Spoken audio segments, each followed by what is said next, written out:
Halo guys, jumpa lagi dengan Mimin Oyen GG.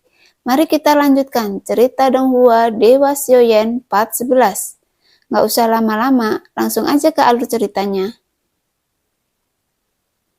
Atau Xiaoyan berhenti, tetapi sebelum dia bisa berbicara, dia adalah orang pertama yang mendengar teguran marah Senju. Minggir dan menyingkir. Xiaoyan tiba-tiba memiliki garis hitam yang belum terlalu menonjol. Tunggu! Dia menyelesaikan apa yang tidak dia katakan, tapi sepertinya agak terlambat sekarang.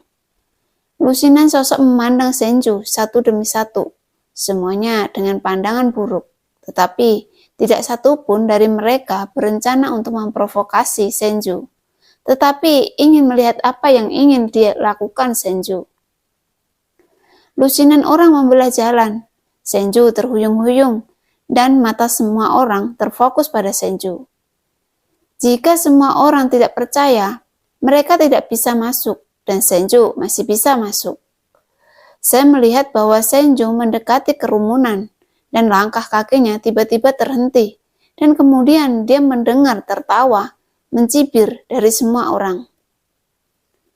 Dua tangan, hidung babi dengan bawang putih jenis apa itu? Itu benar. Saya pikir itu orang yang kuat. Saya tidak berani mencobanya. Dan jika berhasil, keluar dari sini. Di antara lusinan orang ini, ada banyak orang kuat dan berkuasa semuanya, menatap Senju dengan marah dan mata melebar. Pergi, pergi.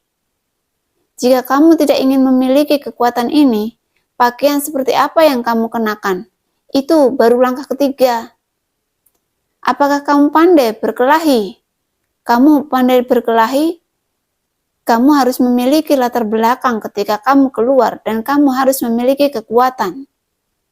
Saya pikir itu pria besar, ternyata penggemar kecil. Senju melirik semua orang dengan dingin, mengabaikan mereka, tetapi menatap Xiaoyan dengan permintaan maaf kecil seperti kipas. Tuan, tolong semuanya sudah siap. Kelopak mata Taiking berkedut, dan saya harus mengatakan bahwa kemampuan Senju untuk memenangkan hati Su Hou pasti menang karena kemampuannya. Sekarang, ternyata kekuatan Senju yang sebenarnya bukanlah pertempuran, tapi pemahaman tentang dunia. Sudah waktunya untuk tunduk padanya, hanya menundukkan kepalanya, itu benar-benar kurcaci yang kentut dengan suara rendah. Dia bahkan tidak lupa mengedipkan mata kepada Taiking. Sejujurnya, Taiking benar-benar tidak bisa melakukannya. Bagaimanapun, dia juga pembangkit tenaga listrik di langkah kelima. Dia setidaknya harus bermartabat menjadi anak kuda. Xiaoyan menghela napas dalam-dalam. Karena suasananya ada di sini, dia harus tetap menyadarinya. Itu sama, apakah itu awal atau akhir. Dengan Taiking dan Senju mendukung di sini, seharusnya tidak ada masalah besar. Setelah Xiaoyan menyelesaikan pemahamannya, mereka yang merasa aneh. Jika Anda tidak dapat memahami tablet batu, itu sama dengan Xiaoyan untuk merebutnya. Sosok Xiaoyan bergerak, dan dia perlahan mendekat di mata orang banyak. Setelah merasakan Xiaoyan mendekat, suara mengejek terdengar dari kerumunan lagi. Dewa pertempuran. Suara kejutannya keras, karena itu terlalu aneh. Tentu saja ada juga dewa yang bertarung yang bisa berada di sini, tetapi mereka semua dipimpin oleh makhluk abadi yang kuat. Tapi apa yang Senju, yang mendengarkan langkah ketiga di depannya dan memanggilnya dewasa, ternyata adalah dewa pertempuran bintang 9 yang sungguh luar biasa. Senju mencibir, yang berarti di masa depan dia berpikir bahwa dia juga akan menemukan cara untuk mendapatkan dewa pertempuran sebagai klon. Cara menyembunyikan mata dan mata orang seperti ini, berpura-pura menjadi babi dan memakan harimau, benar-benar tak terkalahkan. Senju mengagumi Xiaoyan dengan tulus, dalam hatinya sangat rendah. Tidak seperti dia yang jelas hanya memiliki kekuatan langkah ketiga. Dia hanya bertindak seperti pembangkit tenaga listrik langkah kelima. Oh, ternyata ini bosnya. Xiaoyan berjalan mendekat, berhenti di samping Senju, di mata semua orang, dan berkata dengan lembut, "Lain kali tetap low profil, itu tidak baik." Mata semua orang menjadi lebih curiga. Mereka memandang Xiaoyan dan Senju seolah-olah mereka sedang melihat dua tangan. Aku bahkan tidak bisa mendekat. Bagaimana mungkin memiliki dewa yang bertarung? Aku ingin melihat trik apa yang akan mereka berdua mainkan. Jika mereka terpental setelah beberapa saat, aku akan membunuh kedua tangan ini bersama-sama. Ya, bunuh mereka. Ketika suara itu keluar, Senju mengangkat kepalanya sedikit. Matanya arogan. Dia tidak marah, tetapi wajahnya tenang. Belum lagi ada langkah kelima di antara lusinan orang ini. Bahkan jika ada yang keenam, langkah dia tidak akan ragu.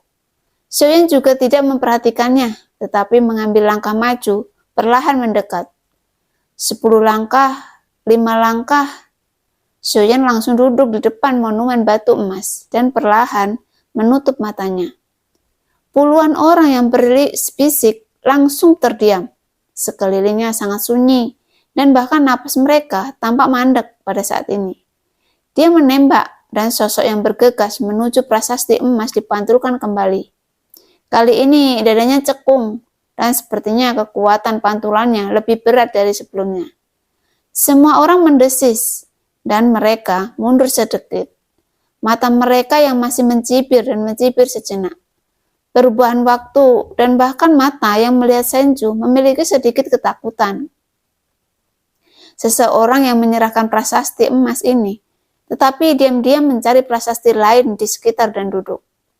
Apa yang masih kamu lakukan di sekitar sini? Jangan lakukan pekerjaan porselen ini tanpa berlian. Cepat dan sebarkan. Jangan ganggu kultivasi bosku di sini. Senju dengan marah memarahi semua orang. Orang-orang yang tidak bisa membayangkannya menggosok mata mereka lagi dan menatap Xiaoyan yang sedang duduk bersila di depan tablet batu emas. Mereka semua langsung berkecil hati dan akhirnya mereka mengenali pernyataan dan bubar. Senju melipat tangannya di depan dada, terlihat bangga. Melihat penampilan Senju, saya tidak sabar untuk naik dan menamparnya. Taikin melihat sekeliling, dan dia mengganggur. Lebih baik merasakan warisan Raja Iblis Tianhe. Xiaoyan tidak perlu melindungi hukum, karena tidak ada yang bisa mendekati tablet batu emas. Tentu saja, selain Xiaoyan, ada juga permaisuri yang menunggu dengan tenang di samping Xiaoyan. Kekuatan jiwa Xiaoyan menembus ke dalam tablet batu, dan energi iblis mengalir ke dalam pikirannya. Gambar cahaya ajaib Tianhe, 1 bayangan, 2 nyata, dan 3 nyata. Jika Anda dapat memahami kebenaran dari ketiganya, saya akan meneruskan keterampilan rahasia kedua Anda. Setelah kekuatan jiwa Xiaoyan menembus ke dalam tablet batu emas, suara berat seorang pria datang langsung, dan informasi agung segera mengalir ke pikiran Xiaoyan.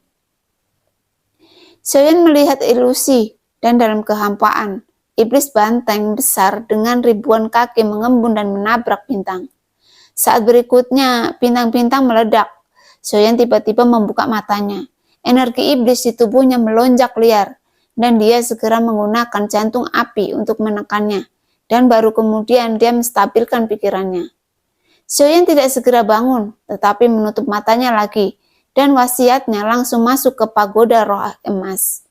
Untuk memahami dengan jelas, keterampilan bertarung seperti itu hanya masalah waktu jika bakat Xiaoyan sendirian, tetapi waktunya singkat. Dan cara tercepat untuk membuatnya mahir adalah dengan menggunakan mimpi ilusi pagoda roh emas dan pertempuran nyata di gerbang. 13 jurusan sayap bela diri dapat dipahami dengan jelas oleh Xiaoyan. Belum lagi cahaya gajah ajaib dengan informasi lengkap tentang Raja Iblis Tianhe. Namun Xiaoyan masih duduk melanjutkan selama beberapa hari, dan kemudian dia perlahan membuka matanya dan menghela napas panjang.